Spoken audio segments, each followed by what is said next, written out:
പാനീയമാകുന്ന ജലം തങ്ങി നിൽക്കുകയില്ല. ഒരു കുളത്തിന് 4 കടവ്. ഒന്നിൽ ഹിന്ദുക്കൾ വെള്ളമെടുക്കുന്നു, ജലമെന്ന് പറയുന്നു. വേറൊന്നിൽ മുസൽമാന്മാർ വെള്ളമെടുക്കുന്നു, പാനി എന്ന് പറയുന്നു. പിന്നൊന്നിൽ ഇംഗ്ലീഷുകാർ വെള്ളം കോരുന്നു, വാട്ടർ എന്ന് പറയുന്നു. മറ്റുള്ളവർ വേറൊന്നിൽ അവർ അക്വ എന്നും പറയുന്നു.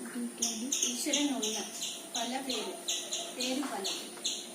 ഒരു കൊച്ച് സംസാരിക്കുന്നില്ല, ആ കുട്ടിക്ക് അമ്മ എന്ന പേരൊക്കെ പറഞ്ഞ് വിളിക്കാനൊന്നും അറിയില്ല. അപ്പൊ എന്തൊക്കെ വിളിക്കും. അപ്പൊ എല്ലാ അമ്മമാർക്കും ശരിക്കും അറിയാം, ഇപ്പോ ഉറക്കം വരുന്നുണ്ട്, ഇപ്പോ മൂത്രമൊഴിക്കാൻ വരുന്നുണ്ട്, അല്ലെങ്കിൽ മൂത്രമൊഴിച്ചു, അല്ലെങ്കിൽ ഇപ്പോ വിശക്കുന്നുണ്ട് എന്ന് വ്യക്തമായിട്ട് ആ കുട്ടി അങ്ങനെ വ്യക്തമല്ലാതെ ശബ്ദങ്ങൾ ഉണ്ടാക്കുമ്പോഴും അമ്മയ്ക്ക് തിരിച്ചറിയാൻ പറ്റില്ലേ? അല്ലെ?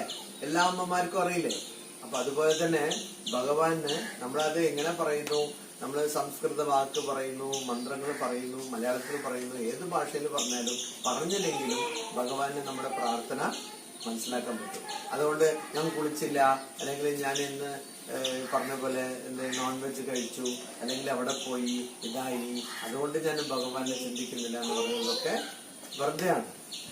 നമ്മുടെ അമ്മ നമ്മള് എന്ത് അവസ്ഥയിൽ ഉണ്ടായിരുന്നാലും അമ്മ കുട്ടീനെ സ്വീകരിക്കില്ലേ? അല്ലെ? അതുപോലെയാണ് ഭഗവാൻ. അപ്പൊ എപ്പോഴും നമ്മൾ എന്ത് ചെയ്യണം? പ്രാർത്ഥിക്കണം. ആ പ്രാർത്ഥന കൊണ്ട് നമുക്ക് എന്താണ് കിട്ടുന്നത്? ഒന്നും അല്ലെങ്കിൽ മനസ്സിന്റെ കരുത്ത് കിട്ടും, മനസ്സിന്റെ കരുത്ത് കിട്ടും, ഊർജം കിട്ടും. അപ്പൊ എവിടെ പോയാലും ആൾക്കാര് നമ്മുടെ മനസ്സ് കരുത്ത് ഇല്ലാതാക്കാനാണ് പരിപാടി. അപ്പൊ അത് നമുക്ക് കിട്ടും. അതുകൊണ്ട് എല്ലാവരും പ്രാർത്ഥിക്കണം. വൈകുന്നേരം വിളക്ക് വെച്ച് പ്രാർത്ഥിക്കണം.